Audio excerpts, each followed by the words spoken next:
اپنا رنگ دکھا جاتی ہے،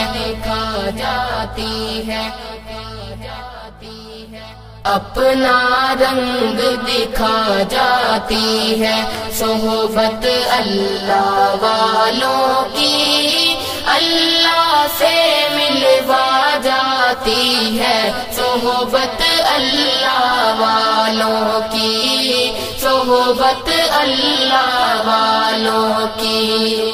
ظلم و ستم ہو، درد ہو، غم ہو، یا کوئی ہو رنج و الم، ظلم و ستم ہو، درد ہو، غم ہو، یا کوئی ہو رنج و الم، سارے تعلق رب سے جوڑو، کر دے گا وہ نظر کرم، کر دے گا وہ نظر کرم، تار سے تار ملا جاتی ہے، صحبت اللہ بنیادی طور سے تو صوفی کا رہا ہے، لیکن مطلب مزاجن اور بھی ہو جائے کہ یہ جڑے نیک بندے ہوتے ہیں انہوں نے نیکیاں پوچھ کرتے ہیں۔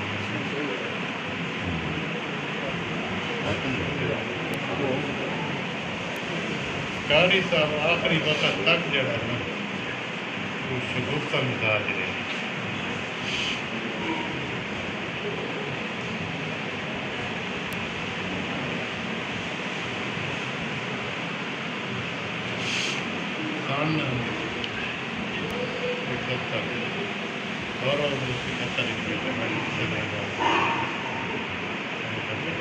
یہاں 74 انہیں 71 ہی دورہ کیا اور 70 71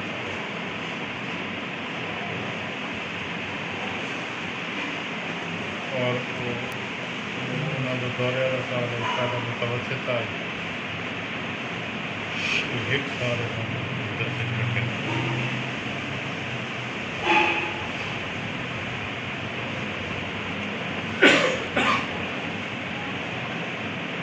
انہوں کی جڑی کھیپ آئی نا جی دورے کی طرح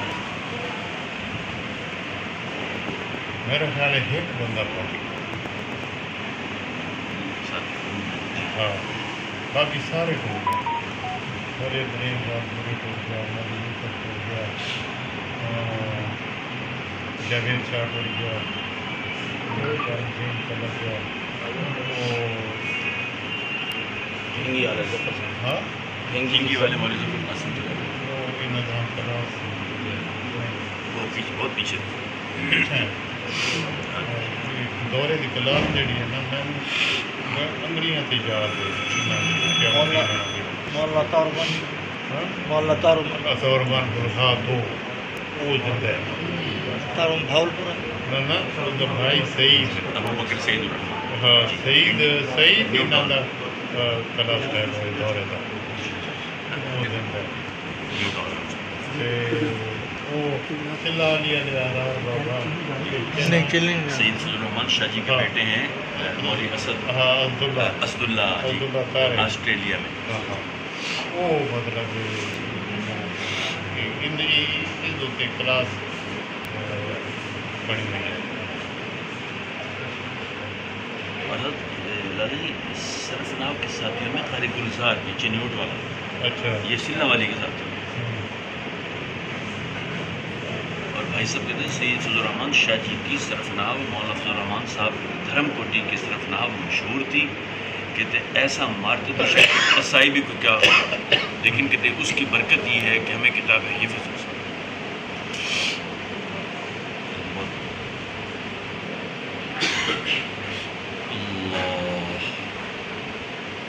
عبدالرحمان شاہ نہیں ساتھیہ بھائی صاحب، وہ سید امین شاہ جی کے داماد ہے کہاں کے، وہ جو عزیز الرحمان شاہ نہیں نہ تھا اس کا خالق، میرے ذہن میں نہیں آتا یہ 7-8 بندہ نکلا سکتا اس پوری تھی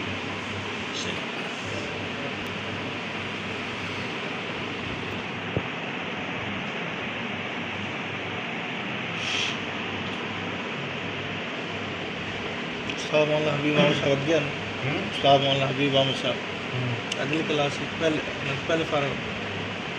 एक कुछ लोग जो है ना, वो जो तकसीम कार हुई थी उषा जी के साथ, कुछ लाला जी वगैरह की एक जमात चली गई बाबू में, और कुछ साथी आ गए थे खैर वगैरह से, लेकिन भाई साहब वगैरह ने उषा जी से इजाज़त ले थे, ये दारुल में रखते थे, तो क्लास पढ़ी थी, लेकिन मतलब ये उस दौर में ऐसे नहीं।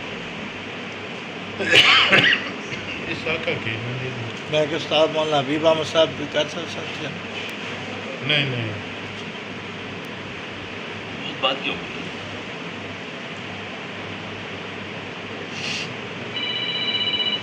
बात अगर बहुत बात ध्यान से सारे उस्ताद के लिए बन गए यार। हबीब साहब आप कुछ था? हाँ हबीब रहमान नहीं, हबीब मैं अहमद समझ गया। शेख साहब। हाँ जी, शेख साहब। अच्छा, हाँ मौलाना मुनीर अहमद साहब। फिर हजरत वो करीब में फारिग हो। और नहीं मतलब है कि वो और जगह से होते हैं ना, और जी जी मतलब जी से। जी जी। क्योंकि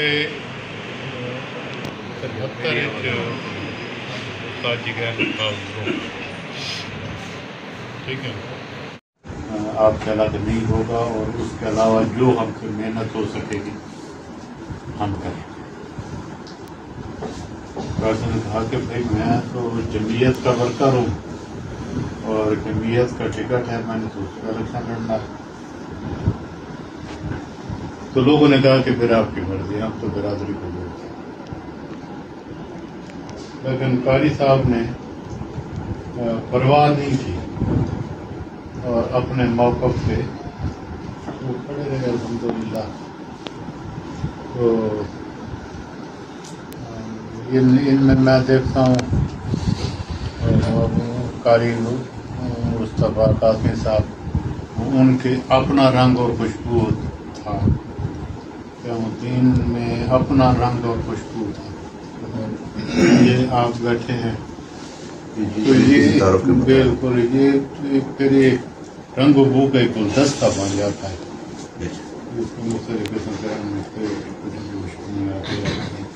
अल्लाह ताला ये नजरात की आज मैं थोड़ा सा फायदा। तो फिर मैंने लोगों से दरख्वास्त की कि ये कारी साहब हैं, आप इनको नहीं जानते, कितनी बड़ी अल्लाह ताला ने और मेहरबानी की है कि ऐसा बंदा आपने भेजा हुआ है, आप न इनको पहचानते हैं न इनकी कदर करते हैं। फिर मैंने बताया कि ये सैयद नफीस शाह साहब के खलीफा मजाज हैं और आप लोग इनकी शख्सियत से, इनकी रूहानियत से कोई फ़ायदा नहीं उठा रहे और मेरे साथ ये वादा करोगे आइंदा इनके साथ ताल्लुक इस नौइयत का रहो। लेकिन मेरा नहीं ख्याल कि ये फिरदाद खान के लोगों ने उनकी ज़ात से, शख्सियत से कोई मुस्तफीद नहीं हुए। नहीं हुए। आप कहने का मकसद है हम मुस्तफीद नहीं हुए। नहीं हुए, जी हाँ। हजरत वैसे जनाजे में जो जितनी तादाद में उनकी शिरकत की लोगों ने, तो मेरी अपनी ज़िंदगी की यानी 65 साल उम्र है, मैंने बड़े बड़े जनाजे देखे हैं। तो डिस्ट्रिक्ट जेलों में इतना बड़ा जनाजा जो है ना हजरत साहब का से पहले कभी नहीं हुआ। ये भी तो उनसे मोहब्बत करने वाले अकीदतमंद लोग, उनके फॉलोअर्स, उनको चाहने वाले, उनके मुक्तदी के अलावा हर मकतब फ़िक्र के लोग, जिसमें अहले तशी तक भी शामिल थे कसीर तादाद में, और वो लोग भी थे जो कोई मैंने इधर पिंडदाद खान में पहले देखे ही नहीं है। ये भी तो उनसे मोहब्बत का एक वो था ना अंदाज है कि मरने के बाद लोग जो है ना उनके जनाजे में इतनी तादाद। असल में मेरी बात सुनना मेरे भाई, असल चीज होती है इस्तिफादा करना जी कि मुझे आपके ताल्लुक से मैंने कितना फायदा हासिल किया या मुझे कितना फायदा हुआ, वो जो फायदा है वो शुमार किया जाता जी। है और उस पे मेहनत लगती है। और हम जो है मेहनत के आदी नहीं है। दीनी इस्तिफादा जो है ना उस जी वो समझ आया। दीन रूहानी हो गया, अपने अमाल की इस्लाह हो गई, मामलात की इस्लाह हो गई, अकायद की इस्लाह हो गई, नमाज दुरुस्त हो गई, ये सारी चीजें उसमें। सर अकीदे के मामले में तो उन्होंने बड़ा वर्क किया। जो लोग भी उनसे मुस्तफ़ीद हुए, उसमें कोई शक व शुबा नहीं कि वो अक़ीदे के इतने मुसम्मम, इतना पुख्ता अक़ीदे के लोग बन गए। तो अब उनको में मामलात में कोई इस तरह की, हाँ जहाँ तक आपकी इस बात में है वज़न है कि जिस तरह से इस इलाके के लोगों को मुस्तफ़ीद होना चाहिए था उनके मामलात से, उनके शख्सियत से, तो वो इस तरह के नहीं हो पाए। उसमें कुछ चीज़ें हमारी हैं, भाई मुश्किल था, फिर भी आराम करिया गाँव नगर डगर गली गली में उनका पैरकारी क़यामुद्दीन हुसैनी एक शख्सियत का नाम जो है ना हर बंदे की जुबान पर था। वो आपकी बात ठीक। मैं हज़रत साहब आपसे 2 मिनट लूँगा, आप थोड़ा। बहुत शुक्रिया, अल्लाह आपको जज़ाए खैर अता फरमाए। सबसे पहला तो खूबसूरत पहलू हमारे बड़े भाई साहब का मौलाना कारी क़यामुद्दीन साहब हुसैनी रहमतुल्लाह की ज़िंदगी का ये है कि अल्लाह ने उनमें शराफत नेकी बहुत ज़्यादा रखी थी। बिला शक सब भाइयों में इंतहाई नेक साले आदमी थे। फिर ये है कि ज़माने तालिबुल इल्म में भी अल्लाह ने खूबी ये दी थी कि उन्होंने हिफ़्ज़ किया मेरे वालिद साहब से। हमारे वालिद साहब रहमतुल्लाह ये फरमाते थे कि अल्लाह के बंदे ने कभी कोई डांट डपट, कोई सख्ती, कोई भी ऐसी कोई सज़ा उन्होंने कभी नहीं उनको दी। बस ये कि मिजाज था कि जहाँ कह दिया भाई बस ये करना है वो हो गया। और जहाँ जहाँ जिस मदरसे में भी गए ना जी, मिसाल के तौर पर दारुल उलूम कबीर वाला में रहे, हज़रत लाला जी हज़रत मौलाना अब्दुल्ला साहब कोई देख लो उसमें, ये भी भाई साहब के साथियों में से हज़रत मौलाना अब्दुल्ला साहब लाहौर से। इन हज़रात को पता है कि लाहौर से जी। तो भाई साहब का ये रहा दारुल उलूम कबीर वाले में रहे एक ज़माने तक, ताहिर वाली में रहे एक दौर तक, फिर तफसीर के लिए वो शुजाबाद मौलाना अब्दुल्ला साहब बेहलवी रहमतुल्लाह के यहाँ रहे। वो सब हज़रात ये कहते हैं कि तालिबा में अपने दौर में इंतहा एक शरीफ उत्तबा और नेक साले तालिब हुए। हज़रत कारी साहब रहमतुल्लाह अलैह, हज़रत कारी रहमत साहब के पास वो 2 साल गिरदान क़िरात के लिए रहे। हज़रत कारी साहब उसके बाद मेरा दाखिला हुआ। हज़रत कारी साहब बार बार फरमाते थे कि यार मौलवी क़यामुद्दीन अजीब चीज़ थी, मैंने कह दिया ना बस इतना पढ़ याद करना है, वो इतना याद करके आए, कोई डांट डपट नहीं, कोई सख्त सुस्त मैंने कभी मुझे नहीं कहना पड़ा। ये बहुत अजीब पहलू था कि वो इंतहाई तबान शरीफ भी, मेहनती भी और बहुत लगन से काम करने वाले थे। फिर सबसे बड़ी बात ये थी कि मैंने जो बहुत ज़्यादा एहतमाम से 2 चीज़ें देखी। किसी पे बोझ बनना उनके लिए इंतहाई दुश्वार था। ये हमारा अजीज अब्दुस्तार बैठा है, इससे कई मामलात पर इसलिए नाराज होते थे कि यार इसकी क्या ज़रूरत है, मैं खामखा किसी पर बोझ बनूंगा, भाई ये क्या मामला कैसे होगा, ये बड़ी बात होती है बावजूद के तकालीफ के। लेकिन इस बात के साथ फिर मामलात के इंतहाई साफ आदमी, अपने हर मामले को इंतहाई साफ रखना और उसमें इसका फिक्र करना। तो बहुत यूँ तो अगर खोलते चले जाए तो उनकी ज़िंदगी के बहुत सारे पहलू हैं। बस ये कि बहुत शुक्रिया जी। आज हम प्रोग्राम को ख़त्म करते हैं। इनके साथ उलमाए कराम बहुत कसीर तादाद में पिंडातल खान तशरीफ़ लाए। हम इनके भी ममनून हैं, मशकूर हैं कि इतनी गर्मी में, इतने दूर के सफ़र में, और बिलखसूस ख्वाजा खलील रहमान साहब बीमारी की हालत में तशरीफ़ लाए। लाला अजीज साहब, खलील रहमान साहब अजीज अहमद साहब, लाला अजीज अहमद साहब तशरीफ़ लाए, जो नायब अमीर हैं आलमी मजलिस तहफ़्फ़ुज़ ख़त्म नबूवत के और खानक़ाह राजिया कुलिया से के ताल्लुक़ है। तो हज़रत अजीज़ अहमद साहब भी बीमारी की हालत में उम्र के इस हिस्से में तशरीफ़ लाए, लिहाजा हम इनके भी मशकूर हैं। और इनसे फ़ायदा उठाने पर भी मैं ख़ास करके बिलखुसूस अख्तर भाई इनका मशकूर हैं, और हज़रत जो भी हैं यहाँ मौजूद। बहुत शुक्रिया जी, थैंक यू वेरी मच।